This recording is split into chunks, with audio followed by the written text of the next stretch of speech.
देखो, भक्तों का तो इतिहास भरा पड़ा हुआ है। भक्तमाल जैसा एक ग्रंथ इस राजस्थान की पावन धरा पर ऐसे ऐसे भक्त हुए हैं जिनका आज भी इतिहास में नाम है। भक्त पीपा पीपा भगत जो राजगद्दी छोड़ करके और उन्होंने जंगल में जाके भजन किया। इनका वो था जो नागौर में गांगरोगढ़ यहाँ की राजधानी में राज करते थे। एक दिन क्या हुआ कि अयोध्या से संतों की टोली आई। संतों की टोली आई तो महाराज धर्मनिष्ठ तो पहले से ही थे, कोई भी आता उसको भोजन कराते। तो इन्होंने संतों को बुलाया और भोजन की व्यवस्था की। परंतु संतों ने पूछा कि आप दीक्षित हो क्या, तुम्हारा गुरु कौन है? देवी की भक्ति करते थे और देवी की कठिन उपासना करते थे, पर किसी से नाम नहीं लिया था दीक्षा मंत्र। तो संत बोले कि हम भोजन तुम्हारे ग्रहण नहीं करेंगे। बोले महाराज आप सूखा सामान ले लो, सूखा लेके बना लो। बोले नहीं, हम बिना दीक्षा मंत्र के और आपका भोजन करेंगे नहीं। तो वे जब वापस चले गए तो उनसे उनने पूछा कि आप कहाँ से आए हो? तो बोले कि हम अयोध्या से आए, रामानंद आश्रम से। रामानंदाचार्य जी उनके गुरु थे। तो एक दिन राजा ने विचार किया, राजा को रात्रि में नींद नहीं आई कि आज पहली बार जीवन में मेरे दरवाजे से कोई संत भूखे गए हैं। तो विचार किया तो रानी रात में पूछती है कि तुमको आज बेचैनी क्यों हो रही है, आज नींद क्यों नहीं आ रही? तो राजा ने जो दिन में हुई उस घटना का जिक्र किया। उसके बाद बोली कि चलो अपन स्वयं वहीं चलते हैं। जब वहां पहुंचे तो राजा अपने राजशाही ठाट से पहुंचा, पालकी लेके, सैनिक लेके और साथ में रानी को भी लेके गया। तो पहले वो संत मिले तो उन्होंने कहा कि महाराज वही राजा मिलने आया है आपसे। तो गुरुजी ने मना कर दिया मिलने से। राजा को वेदना हुई। उसके बाद राजा दुखी होकर के घर वापस आ गया। जब राजा को ज्यादा ही बेचैनी हुई तो फिर एक शिष्य ने बताया कि महाराज आपको संत से मिलने का तरीका पता नहीं है, संत से किस तरीके से मिला जाता है। जब आप गए थे तो संत से मिलने, संत मिलन को चालिए तज माया अभिमान, और यों जो पग आगे धरे तो कोटन यज्ञ समान। और आप अभी गए थे राजसी ठाट में, तो महाराज ने इनकार कर दिया। फिर राजा और रानी दोनों पैदल गए बिना सैनिकों के। तो उसके बाद में जाकर के फिर कहा कि महाराज पुनः राजा दोबारा आ गया है वापस।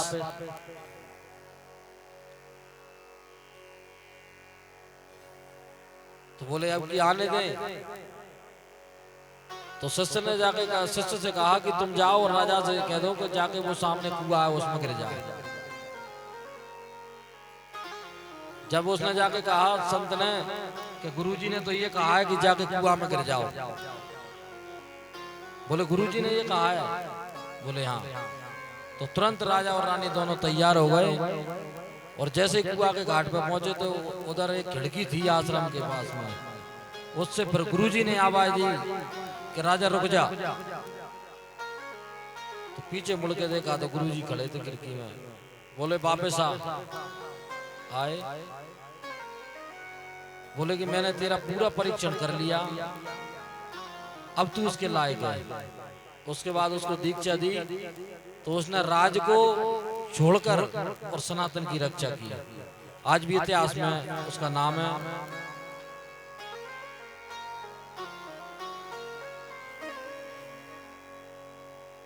पुरुषों में ये हुए और स्त्रियों में, माताओं में भी ऐसी भक्त हुई। मीराबाई है,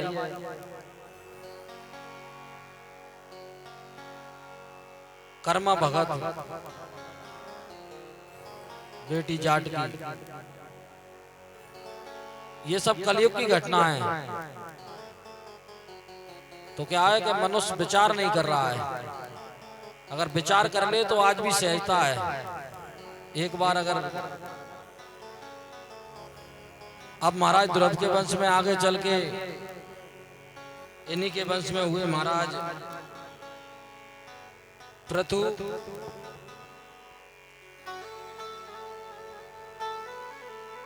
और पृथु के जो साक्षात भगवान के अवतार है। बोलो पृथु महाराज की।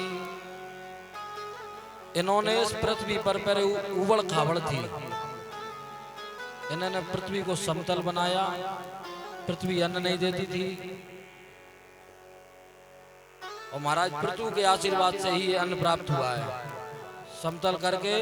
और एक बीज के इसने अनेक बीज भगवान की आज्ञा से ही इसने दिए,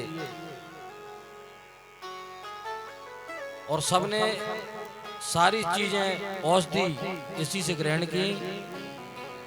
इसके बाद में पृथु के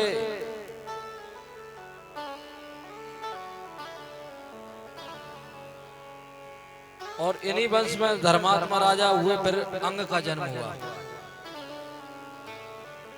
तो महाराज अंग तो बड़े ही धर्मात्मा थे, परंतु उनका विवाह मृत्यु की पुत्री सुनीता देवी से हुआ। फलस्वरूप इनकी एक बेटा हुआ बैन। वो था एकदम नास्तिक, जो परमात्मा को नहीं मानता था, और इतना नास्तिक कि इसने धर्म पर आरोप लगा दिया था। बोले कि भगवान भगवान कोई नहीं है, सब झूठी कल्पना है, और आज से मेरा भजन करो। तो कोई ये भजन अगर करना है तो मुझसे कहो बैनाए नमः, और हवन करना है तो बोलो कि बैनाए स्वाहा। जब इस तरीके का अत्याचार देखा तो एक दिन संत निकले, और संतों ने विचार किया कि ये तो अधर्म हो रहा है। तो संतों ने आकर के उसको समझाने का प्रयास किया। जब वो संतों से ही गाली गलौज करने लगा तो संतों ने एक हुंकार भरी, और उसी में उसका प्राण निकल गया। प्राण निकल गए तो संतों ने विचार किया कि हम तो इसको सुधारने की कोशिश में आए थे, पर अब क्या करें, अब तो बिना राजा का राज्य हो गया। उसके शरीर को फिर मंथन किया। मंथन करने पर उसको एक निषाद पैदा हुआ, काला पुरुष। उसने हाथ जोड़ के कहा, कहो महाराज मुझे क्या आदेश है। तो संतों ने उसको वहीं समाप्त कर दिया। उसके बाद में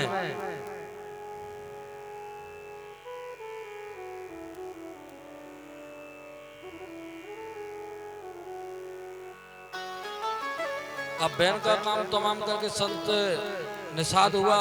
तो निषाद से कुछ नहीं कहा तो वो चुप रहा। उसके बाद में इसी वंश में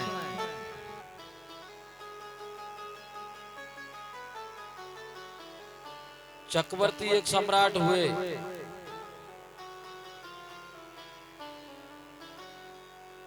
और उन्होंने गद्दी संभाली।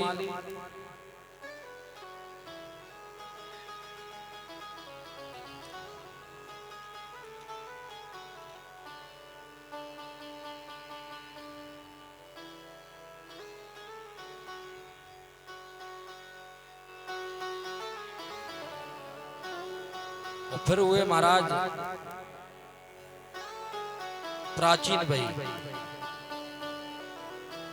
तो प्राचीन भाई ने बहुत यज्ञ किए, और यज्ञ में क्या करते थे वो, पशुओं की बलि देते थे।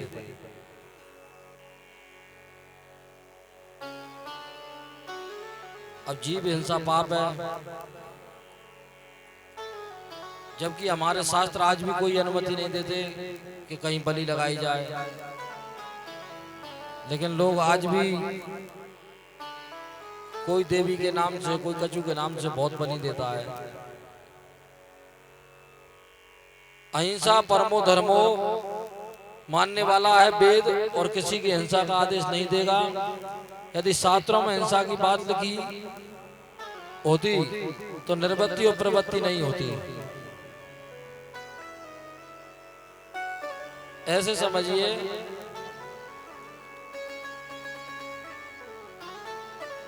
कि वेदों की भाषा परोक्ष है, हर एक व्यक्ति समझ नहीं सकता है। जैसे एक व्यक्ति ज्यादा तंबाकू का सेवन करता, गुरुकुल में पढ़ता,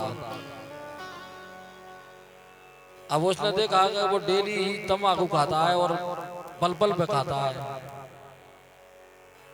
तो गुरुजी ने विचार किया कि जिसको समझाने के लिए, जिस चीजें मानेगा तो है नहीं, तो बंद कराने के लिए उन्होंने कहा कि बेटा तू इसमें थोड़ा विचार करके और इसको कम कर दे। तो बोले कि तू एक बार खाया कर, सिर्फ रविवार के दिन। तो उसने विचार किया कि रविवार की क्या ये तो फिर बोला गुरुजी ठीक है, वो आदत तो ज्यादा आ जाके बिना रहो भी नहीं जाए, तो रविवार के खाएंगे। अब कुदरती गुरुजी एक दिन कहीं चले गए घूमने, तीर्थ यात्रा पर चले गए। तो इधर पता पड़ा तो वो चौरे में बैठ के और कुर्सी पे ही खाए, लग रहा है किस्सा। तो सब बच्चे आए और उन्होंने कहा कि गुरुजी आ जाने दो, हम बताएंगे गुरुजी के। तो अब तंबाकू चौड़े में तुमने मेज पे ही बैठ के खा रहा है। तो उसने कहा कि गुरुजी ने मुझसे बोला है कि केवल रविवार के दिन खाया कर, तो मैं रविवार के दिन खाता हूँ, गुरु आके आए। तो वे बच्चे बोले कि तू सत्य कह रहा है? बोले सौगंध खा के कह रहा हूँ मैं। जब सौगंध खा के कह रहा है तो सब बच्चे मान गए, बोले गुरुजी के अब तो कोई डर की बात नहीं है, तो रविवार के दिन तो सब खाना ही है।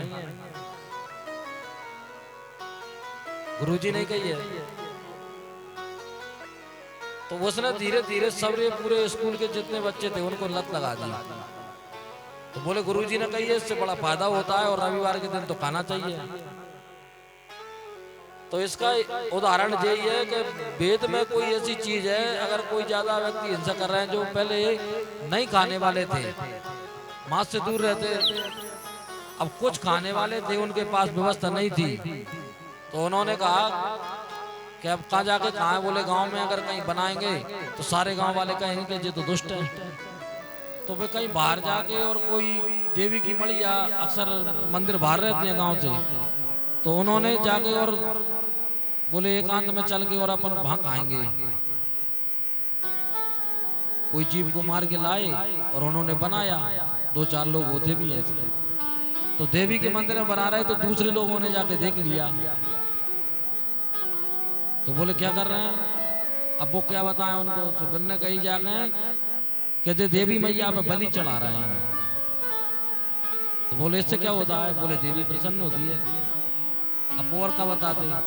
तो माने दूसरे से कही, दूसरे ने तीसरे से कही, चौथे से कही, तो कुछ चंद लोग उस चीज को मानने लगे, बलि प्रथा का विधान नहीं है। तो राजा प्राचीन भाई ने भी वही किया।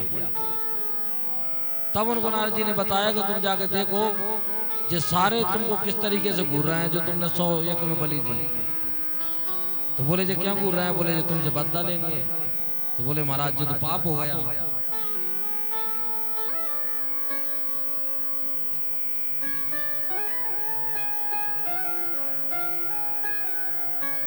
उसके बाद में अशौच अवस्था में, इसमें लिखा कि अशौच अवस्था में ऐसी वेद पढ़ना पाप है। अब पीछे के शब्द को कोई ले ले और उससे कहे कि वेद पढ़ना पाप है,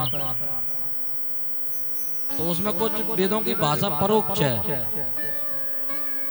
हर एक व्यक्ति नहीं समझ पाता है। अब पीछे की ले लो अकेली, यानी कि असोच अवस्था में वेद पढ़ना पाप है। अब असोच का मतलब वो समझे ना, और वो तो पीछे की लेके कहे कि वेद पढ़ना पाप है। तो इस तरीके से ये प्रथा चली थी। आगे चल के मैत्रेय जी कहते हैं कि विदुर जी प्राचीन भाई घबरा गए, अब क्या होगा। तब नारद जी ने कहा कि ध्यान दीजिए, अब तुमको एक बहुत बढ़िया इतिहास सुनाते हैं।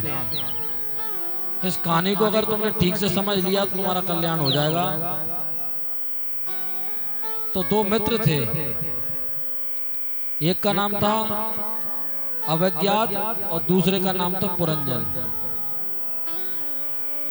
जो मनुष्य शरीर के ऊपर है,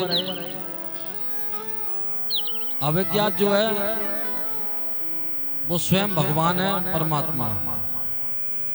और जो पुरंजन है वो अपन सब है। तो आत्मा और परमात्मा दोनों दो खास मित्र हैं और दोनों साथ में ही रहते हैं। तो एक दिन जीव बोला परमात्मा से, अवज्ञात से, कि अब तो यहाँ बहुत दिन हुए रहते रहते कहीं घूमने चलना चाहिए। तो परमात्मा ने कहा कि अब मुझे तो कोई ऐसी इच्छा नहीं हो रही है अवज्ञात में घूमने की। अगर तुम्हें जाना है तो तुम घूमे आओ और मेला देख के वापस आ जाना, पर ध्यान रहे कि भूल ना जाए। तो बोले ठीक है, तो अब तुम नहीं जा रहे तो मैं ही जा रहा हूं अकेला। तो पुरंजन घूमने निकल आया। अब वो घूमने इधर आया तो इधर भटक गया। अब यहाँ आया तो क्या मिला उसको, कहे कि 9 दरवाजे का महल मिल गया और उसमें वो आराम से विश्राम करने लगा। और जो बुद्धि है वो पत्नी के रूप में मिल गई। तो जो बुद्धि जैसे चलाती है वैसे ही मनुष्य चलता है।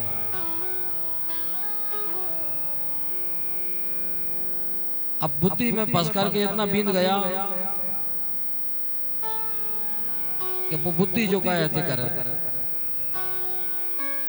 फंसा रहा। तो एक दिन क्या हुआ कि उनको एक चंडवेग नाम का, चंडवेग है काल, वो आया। अब वो चंडवेग कौन का, जरा देवी का वो है जो बुढ़ापा। अब उससे कोई शादी ना करे। अब बुढ़ापे से कौन शादी करे, बुढ़ापा किसी को अच्छा लगता है। तो उसने कहा कि वो रोने लगी। तो उसने, चंडवेग ने कहा कि तुम चिंता क्यों करती हो, तुमसे वैसे तो कोई विवाह करेगा नहीं, पर जबरदस्ती करवा देता है। तो उसने वही पुरंजन को देख लिया और उस पर आक्रमण बोल दिया। उनके सैनिक हैं 360, दिन और रात, काले और गोरे। ये इतिहास सुना करके उसको बताया। अब इतने में होता क्या है कि उसका जबरदस्ती उसमें वो कर लिया और वो खत्म हो गया। जब उसका दूसरा जन्म हुआ तो वो स्त्री के उसमें चला गया, आसक्ति में। और जिसकी अंत में जो आसक्ति होती है उसको वही बनना पड़ता है। पुनः उसका जन्म हुआ। जब उसका पति खत्म हुआ तो वो सती होने के लिए तैयार हो गया, पुरंजन। तब परमात्मा ने देखा कि ये तो बिल्कुल ही भटक गया तो मेला देखने था, तो सती होने को तैयार हो गया। जब परमात्मा वहां से आया आगे और वो जैसे ही आग लगाने को तैयार हुआ उसमें सती होने, तो उसने आवाज दी कि पुरंजन। तो उसने देखा कौन, तो ब्राह्मण के भेष में। बोले मित्र भूल गया, मैं अवज्ञात तो तू पुरंजन, तू मेला देखने की क्या आया हो, आज तो तू सती होने जा रहा है। तो फिर उसको पुनः याद दिलाई वो चीज। तो इसी प्रकार जो मनुष्य यहाँ आता तो है मेला देखने, पर यहाँ जो माया में भूल जाता है सो तैयारी पूरी हो जाती है। इस इतिहास के द्वारा उनको समझाया। फिर अवज्ञात हंसने लगा, वाह भैया तुम तो पतिव्रता बने बैठे हो, बिल्कुल भूल गए। और बचपन की कुछ घटना याद दिलाई तो फिर याद आ गया। सारा प्रपंच छोड़कर पुनः वे अपने घर को चले गए। तो देवऋषि नारद जी कहते हैं कि महाराज प्राचीन वही, यह कथा समझ में आ रही है। प्राचीन वही बोले महाराज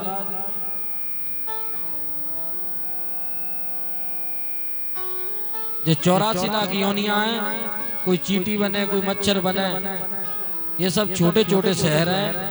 हाथी बने, घोड़े बने, ये बड़े बड़े शहर हैं। और ये सब मिलकर के 84 लाख हैं। इन सभी शहरों में घूमते घूमते और 9 दरवाजे की नगरी मिली।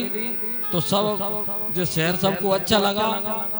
और ये 9 दरवाजे की पूरी मानवपुरी है इस शहर में, तो देखते ही मन खुश हो जाता है सबका।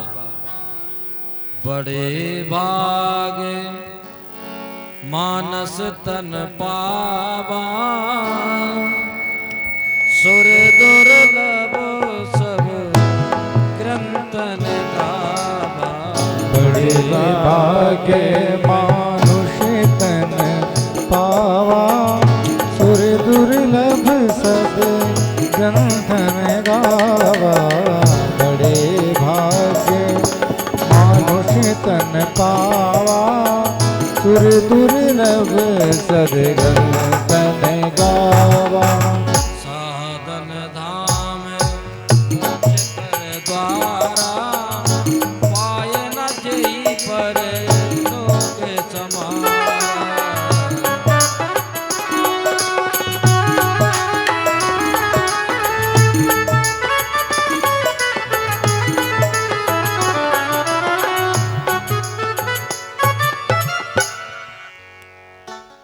मनुष्य शरीर बड़े भाग्य से मिलता है, देवताओं को भी दुर्लभ है। और देवता है ना, इस शरीर में अपन को देख करके और चिढ़ते हैं। कैसे कि वो समझते हैं कि मनुष्य शरीर इनको मिला है, तो मनुष्य शरीर है कर्म प्रधान। अगर यहां मनुष्य कर्म करके अगर जो चाहे वो प्राप्त कर सकता है, देवता नहीं कर सकते। सुर दुर्लभ सब ग्रंथन गावा। सुर माने देवता, देवताओं को भी ये दुर्लभ है।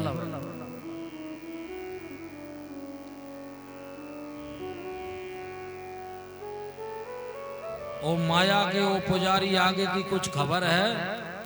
इस घर में से बढ़कर एक और दूसरा भी घर है। ईंट पत्थर के मकानों को घर बनाए बैठा है। और जिस घर में घूमने निकला था उस घर को बिल्कुल भूल गया है।